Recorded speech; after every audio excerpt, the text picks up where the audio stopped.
नमस्ते YouTube family. सभी YouTube family के गोड़ छू के गोड़ लागतनी। तो आज हटे पीड़िया हमनी के आज पीड़िया व्रत बानी जा।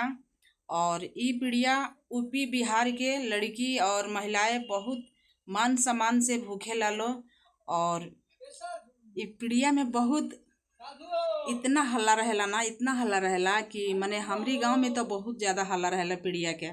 और जौना लड़की के शादी भाई रहेला वो लड़की के घर से मिठाई आवेला, ठीक ना, मिठाई आवेला। और जौना लड़का के शादी भाई रहेला तो वो लड़का के यहाँ से लड़की के यहाँ मिठाई जाला, ठीक ना। तो इतना बढ़िया ई पर्व हटे ना, इतना बढ़िया जे का बतावल जा। तो हमनी के आज पीड़िया के व्रत बनी जा। और पीड़िया में का कइल जाला, का बनावल जाला, का खाइल जाला, हमरे वालों से सब बताइब। तेमे सुगापंखी धान के चाउर लगेला और नौका चाउर लगेला, नया मीठा लगेला, रसिया बनावल जाला। और उहे सुगापंखी धान के चाउर छुड़ा के मतलब नोह से छुड़ावल जाला आ ओके घोटल जाला, ठीक ना। तो हमरे वालों के देखावत नहीं कि हम का बनैले बानी, है ना। तो एमे बनावल जाला मीठा में के रसिया बनावल जाला। मने दूध डाल के ना बनावल जाला। सोरहिया घोटे खातिर तो मीठे में के चाही। अब बाकी सोरहिया घोटला के बाद आदमी दूध डाल के खीर बना सकता, ठीक ना। तो रउआ सबके देखावत नहीं हम बनैले बानी। और रउआ सब लास्ट तक हमारा वीडियो में बना रहे लोगिन। आप वीडियो के स्किप करके मन देखे लो, वीडियो के फुल वॉच करके देखे लो, ठीक ना। तो रउआ से हम देखावत नहीं कितना बढ़िया ई महापर्व पीड़िया यूपी बिहार में इतना हलचल मचेला जे का कहे के। तरुआ सबे बनल रही, तरुआ सबे देखी।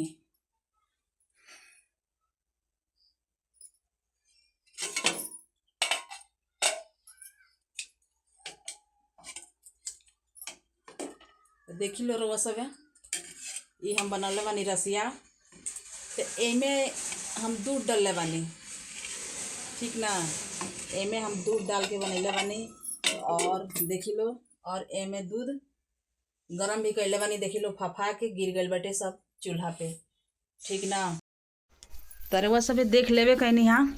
और हेमे देख लो ढक्कन में मीठा फोर के एमे डलले बानी, ते ढक्कन में लागल बाटे, ठीक ना। तो इ त हमरे वालों से देखेबे कहनी हाँ। हेने दूध गरम कैले बानी, ओमे रसिया बना के धैले बानी। और मीठा में के थोड़ा सा रसिया निकाल के हेते धैले बानी कि जैसे कि रसिया भूखल जाला ना।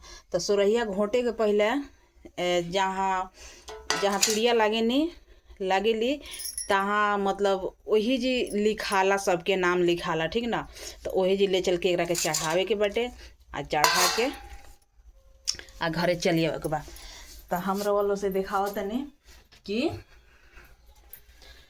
हम रखले रहनी है। देखी लो हेदे थोड़ा से मैदा रखले रहनी है एकरा के मिठाई बनावे खातिर, ठीक ना। पापा जी से मांग के हम धैले रहनी है ई मैदा। तो ई चलनी हाँ। तो देखा तनी कि मैदा हमार ख़राब हो गइल बाटे, ठीक ना। मैदा हमार ख़राब हो गइल बाटे, एमे बहुत ज़्यादा जीव पड़ गइल बड़ा सन। तो ई बनावे के हिम्मत नहीं करत कि हम बनाई। और हम पापा जी से रिफाइन और चीनी मंगा के रख लेले रहनी। हम पहले से ही देख ले ना रहनी कि मतलब हमार मैदा ख़राब हो गइल बाटे। तो आज एक बाई के हम देखनी हाँ, जब चलत तो देखते कि बहुत सारा जीव बाई में। तो अब पापा से कहतो में डर लगता कि ऊ हमके डांट लगाएम कि पहले ना बतौलस। आज हम एक बाई के बतौले बानी जौन कीजिए। आज हमनी के पीड़िया के व्रत बानी जा और सुबह हमें पीड़िया दही जाई हम। तो ये से वो गुस्सा करें कि पहले हमके ना बतौलस, बाकी हम डरे बतावत नहीं थी। तो ये सब काम हो गइल बाटे। और देखी लो आंगन घर का लिपाई पोताई कितना अच्छा कर दिल बन, तो कितना अच्छा लागत है। वह सब देखते ही बानी लो, ठीक ना। तो यह सब बात बाटे। पीड़िया हमारे गांव के फेमस बाटे और पूरा यूपी बिहार में फेमस बा।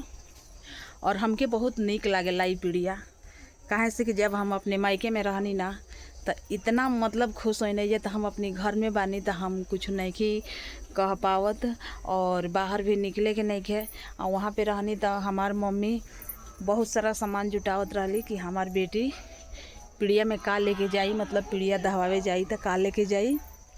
हमके ड्रेस किनिहन, हमके मिठाई खल बिखल के मिठाई लेके आई हम कि हमार बेटी लेके जाई घाट पे। और उस दिन हमके बहुत याद आवता, ठीक ना।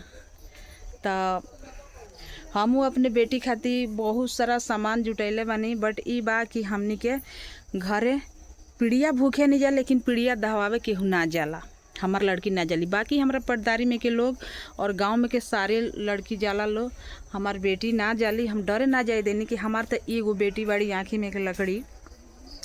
हमार एगो ननद रहली तो उ पीड़िया भूखा रहली आ दहवावे गई रहली, एजा से तो अच्छा से चल गईली, लेकिन वहाँ जाके घाटे पे वहाँ उनके मौत हो गई। तो घाट पे जाके मौत हो गई, तब डर के मारे हमनी के पीड़िया घाट पे हमनी के लड़की के ना जाए देनी जा, डर है। और घर पे भूखे ली, घर पे जौन लागेला तन सब कुछ लिया के दे देनी जा, लेकिन घाट पे हमनी के डरे ना भेजनी जा। तो देखी लो तुलसी जी के बगीचा हमरा आंगना में कितना अच्छा लागत है। ये सब तुलसी जी के बगीचा है, रउआ सभी देख सकते हैं लो। और वो हमार पड़िया है, और देखी लो अच्छा नज़ारा बना गांव के।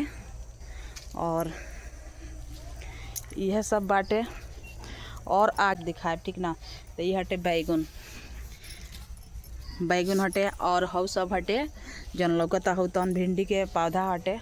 वो एक बीचे बहुत ज़्यादा फरल हटे, अब सब सूख पाक गइल बाटे, ठीक ना। तो रउआ सभे वीडियो में लास्ट तक बना रहे लोगिन, और वीडियो की स्किप मत करब लोगिन। रउआ लो से हाथ जोड़ के रिक्वेस्ट करता नहीं, ठीक ना। तो अभी तो कितना टाइम होता, अभी 5 बजे वाला बाटे, ठीक ना। अब तनी अंधेरा होई, ओकरी बाद से सुरहिया धान घोटल जाई। धान नहीं है घोटे के मुँह में से धान निकल गईला। सुरहिया मतलब घोटे के बाटे, चावल जन हमने के छोड़ा के रख ले जा, ठीक ना, सुगा पंखी धान में से वो है। तो ये सब हमारा अंगना के नज़ारा है, वह सब देख सकता नहीं। और हम वीडियो बंद करता नहीं, यहीं पे वीडियो लंबा हो जाई।